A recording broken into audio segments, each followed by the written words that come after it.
Hello, നല്ല നമസ്കാരം. ഓടും കുതിര ചാടും കുതിര, വെള്ളം കണ്ടാൽ നിൽക്കുമോ നിൽക്കത്തില്ലയോ എന്ന് ചോദിച്ചു കഴിഞ്ഞാൽ നിൽക്കില്ല, അത് ഓടിക്കൊണ്ടേയിരിക്കും. കാരണം ആൾക്കാരെ ചെരുപ്പൂരി അടിക്കാൻ വളരെ സാധ്യത കൂടിയ സിനിമയാണ് ഓടും കുതിര ചാടും കുതിര. വെള്ളം കണ്ടാൽ ഓടിക്കൊണ്ടേയിരിക്കണം. അങ്ങനെയാണ് അൽത്താഫ് ഈ സിനിമയെ മേക്ക് ചെയ്ത് വച്ചിരിക്കുന്നത്. കാരണം ഇതിൻ്റെ ഡയറക്ടർ എന്നതിലുപരി ഇതിൻ്റെ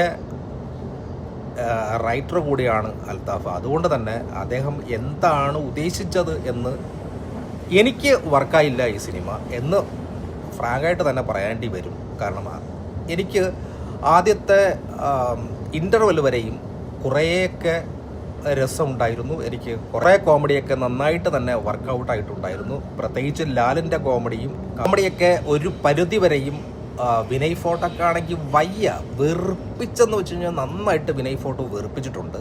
അദ്ദേഹം കഷ്ടപ്പെട്ട് അനുഭവിക്കുകയാണെന്ന് തോന്നുന്നു. അഭിനയിക്കുകയാണ് എന്ന് എനിക്ക് തോന്നുന്നു. അദ്ദേഹം സത്യമായിട്ട് അനുഭവിക്കുകയായിരുന്നു. അദ്ദേഹത്തിൻ്റെ ആ കഥാപാത്രം എന്താ പറയുക അതിനെക്കുറിച്ച്. ഇത്രയും വലിയ നല്ലൊരു കിടിലൻ ആർട്ടിസ്റ്റ് ഇങ്ങനെ കിടന്ന് കഷ്ടപ്പെടുന്നത് കാണുമ്പോൾ ഉണ്ടാകുന്ന ആ ഒരു വെറുപ്പിക്കൽസിൻ്റെ ഹൈ ആണ് വിനയ് ഫോർട്ട്. കല്യാണിയുടെ ക്യാരക്ടർ നല്ല രീതിക്ക് ആദ്യത്തെ ഇൻ്റർവെൽ വരെയും നല്ല ക്യൂട്ട്നെസ് ഒക്കെ ഉണ്ടായിരുന്നു. ഇതിൻ്റെ വസ്ത്രധാരണം ആരായിരുന്നാലും വസ്ത്രാലങ്കാരം ആരായിരുന്നാലും അതും കിടിലമായിട്ട് എനിക്ക് തോന്നിയിട്ടുണ്ട്. അതോടൊപ്പം തന്നെ ഇതിൻ്റെ ക്യാമറയെക്കുറിച്ച് പറയണം. ഒരു സീനിനെ കട്ട് ചെയ്ത് ഇങ്ങനെ സ്ക്രീനിൽ രണ്ടായിട്ട് കാണിക്കുന്ന ഈ സെറ്റപ്പ് ഉണ്ടല്ലോ, വെറും ബോറാന്ന് വെച്ചാൽ വെറും ബോറാണ്. അത് എന്താണ് മനസ്സിലാക്കാത്തതെന്ന്, അൽത്താഫ് ഇതെന്തുകൊണ്ടാണ് മനസ്സിലാക്കാത്തതെന്ന് എനിക്ക് തോന്നുന്നു. പണ്ട് മാമൂലിൻ്റെ കാലത്ത് ബ്ലാക്ക് ആൻഡ് വൈറ്റ് സിനിമകളിലൊക്കെ വന്നു പോയ സാധനത്തെ വീണ്ടും തിരിച്ചു കൊണ്ടുവരേണ്ട കാര്യമുണ്ടോ?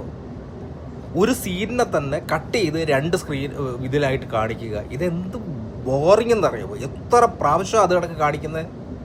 പണ്ട് അൽഫോൻസ് പുത്രൻ ഗോൾഡ് എന്ന് പറയുന്ന സിനിമ എഡിറ്റ് ചെയ്ത് കച്ചടയാക്കിയത് കണക്ക് ഇതിൽ കുറേ സീന് എഡിറ്റ് ചെയ്ത് കച്ചടയാക്കി വെച്ചിട്ടുണ്ടെന്നേ.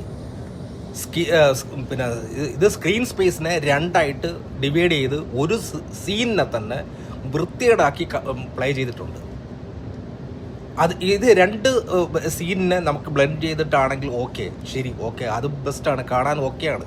പക്ഷേ ചില സീനുകൾ ഒരേ സീൻ തന്നെ അതിനെ കട്ട് ചെയ്തിട്ട് കാണിക്കുന്ന വൃത്തികെട്ട സാധനം ഇതിൽ വന്നു പോകുന്നുണ്ട്. ചില സാധനങ്ങളൊക്കെ നല്ല ഭംഗിയായിട്ട് ചെയ്തിട്ടുണ്ട്, എഡിറ്റ് ചെയ്ത് നന്നാക്കി വെച്ചിട്ടുണ്ട്. അത് എഡിറ്റ് ചെയ്ത് വൃത്തികേടാക്കിയതാണോ അതോ ഇനിയിപ്പോൾ അൽത്താഫിൻ്റെ ഇഷ്ടം പോലെ ചെയ്തതാണോ എന്ന് എനിക്കറിയില്ല. വൃത്തികേടാക്കി വെച്ചിട്ടുണ്ട്. അത് ബോറായിരുന്നു. ജിൻഡോയുടെ ആ ക്യാമറ ആദ്യം ആ കല്യാണത്തിൻ്റെ സെറ്റപ്പൊക്കെ ജിൻഡോയുടെ ക്യാമറ നന്നായിട്ടുണ്ട്. പിന്നെ നിതിൻ രാജ് അരോൾ അദ്ദേഹത്തിൻ്റെ എഡിറ്റിങ് വൃത്തികേടായിരുന്നു എന്നാണ് എനിക്ക് തോന്നിയിട്ടുള്ളത്. അതോടൊപ്പം തന്നെ ജസ്റ്റിൻ വർഗീസിൻ്റെ മ്യൂസിക്, ചില സാധനങ്ങൾ, അതിലൊരു പാട്ട് മാത്രമാണ് അല്പമെങ്കിലും എനിക്ക് ഇഷ്ടപ്പെട്ടത്. ബാക്ക്ഗ്രൗണ്ട് സ്കോറൊക്കെ വളരെ പ്ലെയിനായിട്ടാണ് എനിക്ക് തോന്നിയിട്ടുള്ളത്. അതോടൊപ്പം തന്നെ അവരുടെ കല്യാണത്തിൻ്റെ ആ ഒരു റോണക് സേവിയറിൻ്റെ മേക്കപ്പ് നന്നായിട്ട് നല്ല ഭംഗിയായി ഉണ്ടായിരുന്നു. കാരണം നല്ല ക്യൂട്ട്നെസ് ഉണ്ടായിരുന്നു, കല്യാണിക്ക് നല്ല ക്യൂട്ട്നെസ് ഉണ്ടായിരുന്നു. അതോടൊപ്പം തന്നെ സെക്കൻഡ് ഹാഫിൽ വരുന്ന അർച്ചനയോ അങ്ങനെ ഒരു പുതിയൊരു പെണ്ണാണ്, അറിയില്ല, അത് അദ്ദേഹത്തിൻ്റെ കഥാപാത്രത്തിൻ്റെ യഥാർത്ഥ പേര് തന്നെയാണ്. കഥാപാത്രത്തിൻ്റെ യഥാർത്ഥ പേരും നടിയുടെ പേരും സെയിമാണ്. ആ ലേഡി, അവരുടെ ഉദ്ദേശം എന്തായിരുന്നു? അവരുടെ വരവ് കൊണ്ട് എന്താണ് ഉദ്ദേശിച്ചത്? ആദ്യത്തെ ഫസ്റ്റ് ഇൻ്റർവെൽ വരെയും കുതിര ഓടുകയായിരുന്നു. ശരി, ഓടുന്നതും അത് കഴിഞ്ഞിട്ട് അത് ചാടി കളിക്കുകയായിരുന്നു ഇൻ്റർവെൽ കഴിഞ്ഞിട്ട്. അത് കഴിഞ്ഞിട്ട് അത് വെള്ളം കണ്ടപ്പോൾ നിന്നു എന്നുള്ളത് സത്യമാണ്. സമ്മതിച്ചു. അൽത്താഫ് ഉദ്ദേശിച്ച കഥ സ്ക്രീനിൽ വന്നപ്പോൾ വേറെ എന്തോ പോയതുപോലത്തെ എനിക്ക് തോന്നി. എല്ലാവർക്കും അത് മനസ്സിലാകാൻ ബുദ്ധിമുട്ടാണ്, വളരെയധികം ബുദ്ധിമുട്ടുണ്ട്. സിനിമ അത് കഴിഞ്ഞിട്ട് നമ്മൾ ചിന്തിച്ചെടുക്കേണ്ടി വരുന്ന ഒരു അവസ്ഥയിലേക്ക് കഥ എത്തിയിട്ടുണ്ട്. കഥയെ കൂടി സ്വല്പം കൂടി സുതാര്യമാക്കിയിരുന്നുവെങ്കിൽ കൂടി നന്നാകുമായിരുന്നു എന്നെനിക്ക് തോന്നി. രമേഷ് പിയുടെ കളറിങ് നല്ല ഇതായിരുന്നു. ആ പാട്ടിലും കല്യാണത്തിൻ്റെ ആ സീനിനും നല്ല കളറിങ് ആയിരുന്നു. പിന്നെ ഇതിൽ ധ്യാൻ ശ്രീനിവാസൻ്റെ പ്രസൻസ് എന്തിനായിരുന്നു? അല്ലെങ്കിൽ സെക്കൻഡ് ഫീമെയിൽ ക്യാരക്ടറിൻ്റെ ആവശ്യം എന്തായിരുന്നു? പ്രസൻസ് അതിൻ്റെ ആവശ്യം എന്തായിരിക്കുന്നു? ആവശ്യമില്ലാത്ത ഒരുപാട് കഥാപാത്രങ്ങൾ വന്നു പോകുന്നുണ്ട്.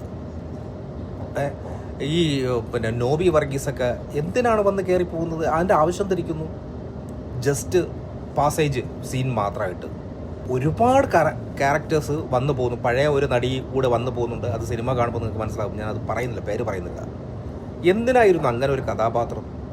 അല്പമെങ്കിലും ലാലിൻ്റെ കോമഡി മാത്രമാണ് അല്പമെങ്കിലും വർക്കൗട്ടായിട്ടുള്ളത്. ബാക്കിയെല്ലാം തന്നെ വൃത്തികേടായിരുന്നു. പെർഫോമൻസിൻ്റെ കാര്യത്തിൽ ഫാഫയും പിന്നെ കല്യാണിയും വളരെ നന്നായിട്ട് ചെയ്തു. അതോടൊപ്പം തന്നെ സെക്കൻഡ് ഹീറോയിൻ ആ പെണ്ണും നന്നായിട്ട് ചെയ്തിട്ടുണ്ട്. പുതിയ നടിയാണെന്ന് പോലും പറയത്തില്ല, നന്നായിട്ട് തന്നെ ആ കുട്ടി നന്നായിട്ട് ചെയ്തിട്ടുണ്ട്. പക്ഷേ ഇതിലെന്താണ് സംഭവിച്ചതെന്ന് എനിക്ക് ഒരു പിടി കിട്ടുന്നില്ല. ഇതിൻ്റെ സ്ക്രീൻ പ്ലേക്കാണോ സംഭവിച്ചത്, അതോ ഈ കഥയ്ക്ക് എന്തെങ്കിലും പ്രശ്നമാണോ? ഇത് എല്ലാവർക്കും അത് മനസ്സിലാകുന്ന രീതിയിൽ വേണ്ട കാര്യങ്ങൾ പറയാൻ ശ്രമിക്കേണ്ടത്. അൽത്താഫ് നമ്മളെ ഉദ്ദേശിച്ച രീതിയിൽ വർക്കൗട്ടായിട്ടില്ല. എനിക്കിത് ഈ സിനിമ വർക്കൗട്ടായിട്ടില്ല. ബാക്കിയുള്ളവർക്ക് എങ്ങനെയാണെന്ന് എനിക്കറിയില്ല. ഇനിയും ഒരു തവണ കൂടി കണ്ടാൽ പോലും എനിക്ക് ഇത് ചിലപ്പോൾ ദഹിച്ചു എന്ന് എനിക്ക് വരില്ല. ഒറ്റ തവണ തന്നെ വളരെ കഷ്ടപ്പെട്ട് ആണ് ഞാൻ ഈ സിനിമ കണ്ടത് എന്നുകൂടി ഈ അവസരത്തിൽ പറയാൻ ആഗ്രഹിക്കുന്നു. ബോറടിച്ച് ചത്തു. എങ്ങനെയെങ്കിലും സിനിമ തീർന്നു തിയേറ്ററിൽ നിന്ന് പുറത്തേക്ക് ഇറങ്ങിയാൽ മതി എന്നുള്ള ഒരു വിമ്മിഷ്ടം എനിക്ക് തിയേറ്ററിനകത്തിരുന്നപ്പോൾ എനിക്ക് ഫീൽ ചെയ്തു. എന്തെങ്കിലും നന്നായിരിക്കണ്ടേ. ഈ സിനിമയിൽ പോസിറ്റീവ് എന്ന് പറയാൻ വേണ്ടി ഒന്നും തന്നെ എനിക്ക് തോന്നിയില്ല. വെറുപ്പിച്ച സിനിമ, ഓടും കുതിര ചാടും കുതിര. Thank you.